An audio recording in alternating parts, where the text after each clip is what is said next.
Good morning mga idol. Ayan, katatapos lang naming magdamo dito sa dito sa taniman ng kamatis ni Lolo. Ayan, ang dami pang mga kamatis na pipitasin. Halos mga bagsak na siya sa bagsak na siya sa lupa.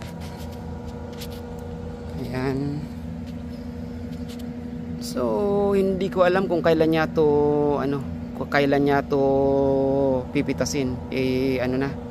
Laglag na sa lupa. Ayan.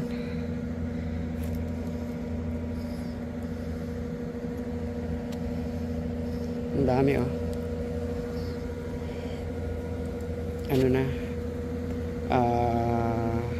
isang linggo na lang siguro to.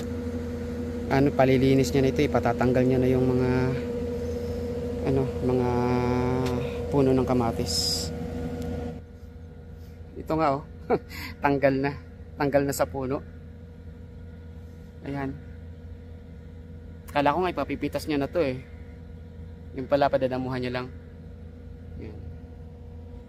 Si mga idol gutom na, kaya kailangan na naming umuwi. See you next time. Bye bye.